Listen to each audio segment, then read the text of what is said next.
Olá, irmãos queridos.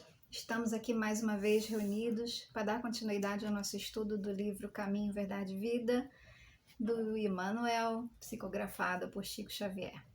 Nosso estudo vai ao ar todas as terças e quintas no nosso canal do YouTube e também nos nossos grupos de WhatsApp da Associação Irmão Benedito. O capítulo que a gente vai fazer a nossa reflexão de hoje é o capítulo 65 e o título desse capítulo é Pedir. O que nós temos pedido a Deus quando conversamos com Ele em nossas preces? Muitas vezes nos preocupamos em pedir coisas materiais, nos preocupamos apenas com o nosso agora, com o hoje, pedimos a solução de alguns problemas, pedimos bem, pedimos trabalho, emprego, dinheiro, resolver problemas financeiros, amorosos, Nos preocupamos mais com as coisas da carne e menos com as coisas do espírito. E é sobre a natureza das nossas conversas com Deus que Emmanuel quer nos fazer refletir hoje. O versículo que ele trouxe está em Mateus, capítulo 20, versículo 22, e diz assim: Jesus, porém, respondendo, disse: Não sabeis o que pedis. E esse versículo diz assim: Então aproximou-se de Jesus a mãe dos filhos de Zebedeu com seus filhos, e prostando-se fez-lhe um pedido. O que você quer? Perguntou ele. Ela respondeu: Declara que no teu reino estes meus 2 filhos se assentarão, um à tua direita e o outro à tua esquerda. Disse-lhe Jesus: Vocês não sabem o que estão pedindo. Podem vocês beber o cálice que eu vou beber? Podemos, responderam eles. Jesus lhes disse: Certamente vocês beberão do meu cálice. Mas ao assentar-se à minha direita ou à minha esquerda, não cabe a mim conceder. Esses lugares pertencem àqueles para quem foram preparados por meu Pai. Essa passagem é interessante, que a mãe dos filhos de Zebedeu, os filhos de Zebedeu eram Tiago maior e João. Eram 2 apóstolos ali muito requisitados por Jesus, Em várias passagens, Jesus leva eles 2 e Pedro. Então a mãe, achando que eles tinham alguma relevância um pouco maior do que os outros discípulos de Jesus, os outros apóstolos, pediu a Jesus que colocasse cada um sentado, um à sua direita e outro à sua esquerda. E Jesus repreende tanto ela quanto eles, porque também estavam ali presentes, dizendo que eles não estavam sabendo o que estavam pedindo, porque Jesus passaria por muitas coisas ainda, O cálice que Jesus beberia, eles não estavam preparados para tomar, E apesar deles acharem que sim, Jesus deixa bem claro que não, então ainda precisariam ainda de muita caminhada, muito aprendizado, muita mudança, para estarem, quem sabe, um dia preparados. E Jesus deixa bem claro, para sentar à minha direita e à minha esquerda, será alguém que estará preparado por Deus e não por mim. Então, não cabia a eles estar ali naquele momento. Então, o pedido que eles faziam não era algo que estava preparado para eles.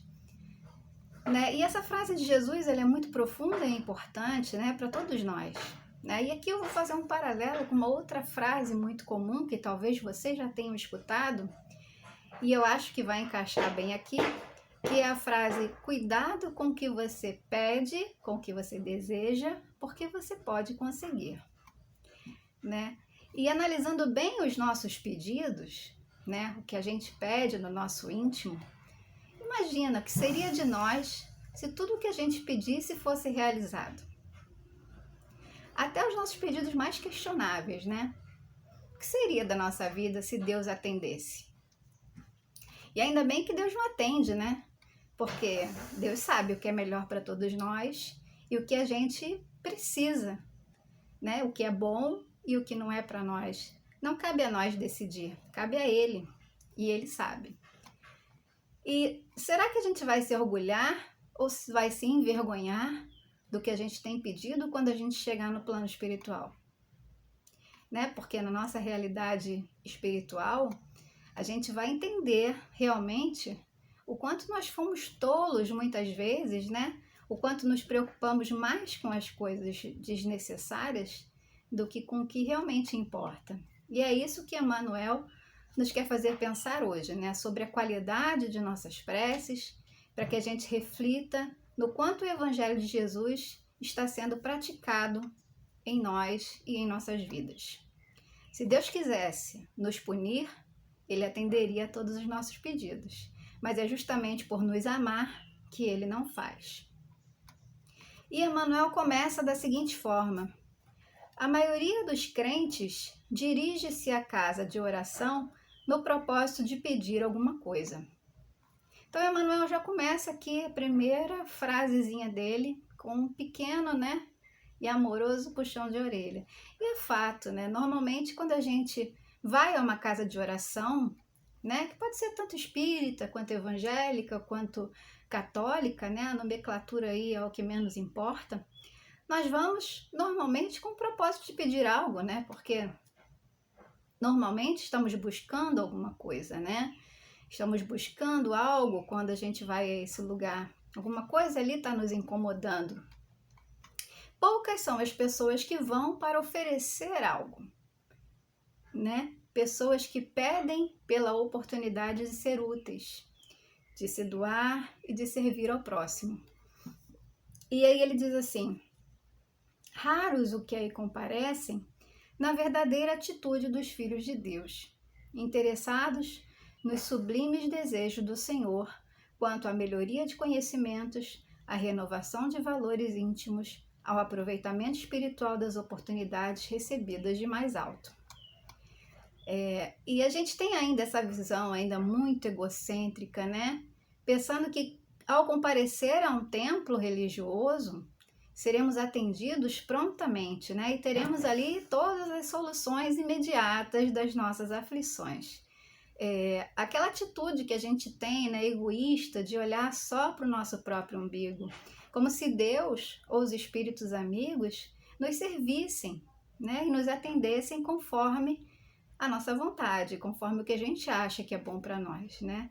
Uma perspectiva aí comum, muitas vezes, em cada um de nós, que estamos ainda presos àquele imediatismo, né? A materialidade, né? Estamos afastados do real sentido do amor de Deus para conosco. Quando que, na verdade, devemos estar no momento da reunião mediúnica ou da missa ou do culto evangélico, estar ali abertos à reflexão de nossas atitudes, de nossos valores, agradecendo as oportunidades recebidas de aprendizado, né? Enfim, mais servir do que ser servido, mais ouvir do que falar, aplicando em nossa vida o que Jesus nos ensinou, que seja feita a sua vontade, que seja feita a vontade de Deus e não a nossa. E Emmanuel diz: a rigor, os homens deveriam reconhecer nos templos o lugar sagrado do Altíssimo, onde deveriam aprender a fraternidade, o amor, a cooperação no seu programa divino.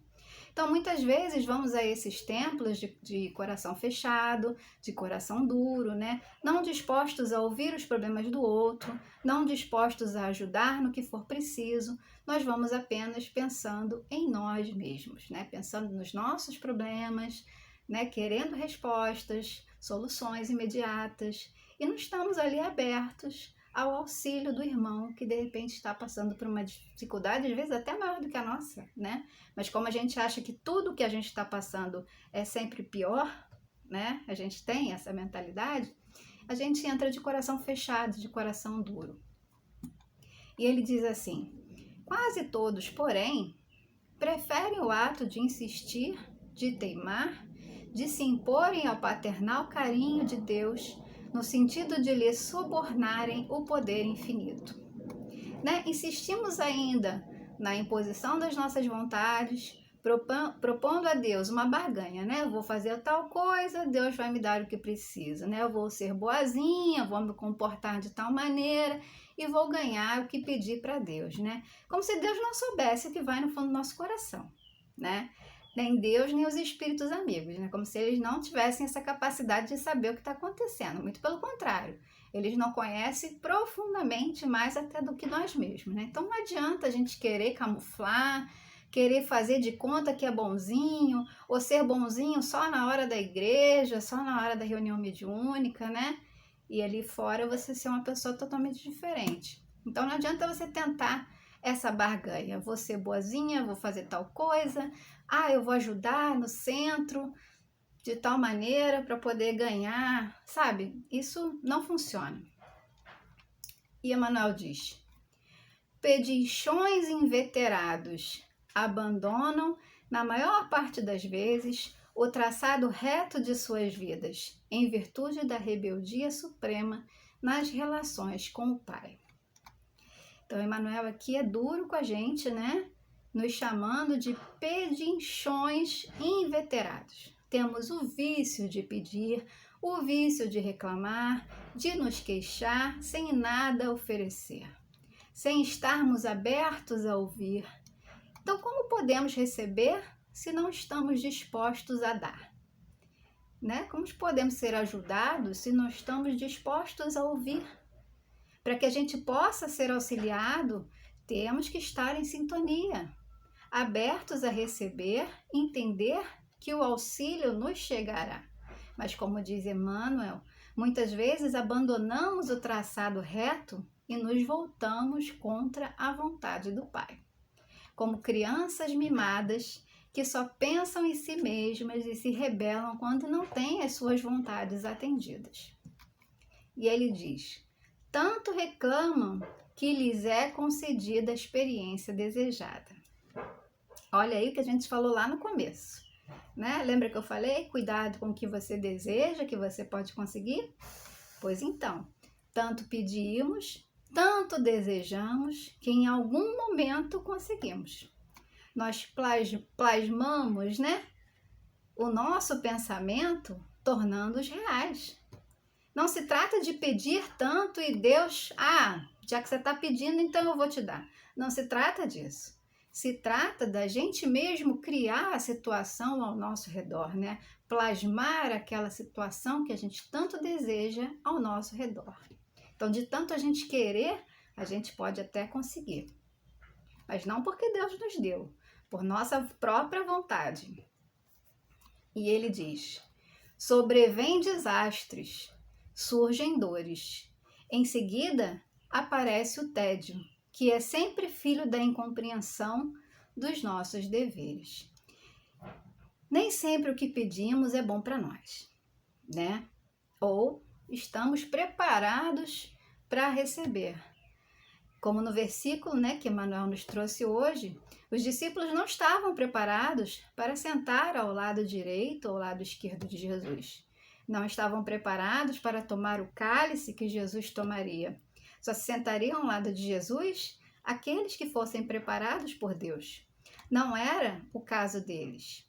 Por isso Jesus disse que eles não sabiam o que estavam pedindo, como nós, ao pedirmos coisas que não são da vontade de Deus, e sim da nossa vontade. Corremos o risco de padecer de acordo com as nossas escolhas equivocadas. E ele diz: provocamos certas dádivas no caminho, adiantamo-nos na solicitação da herança que nos cabe, exigindo prematuras concessões do Pai à maneira do filho pródigo, mas o desencanto constitui-se um veneno da imprevidência e da irresponsabilidade.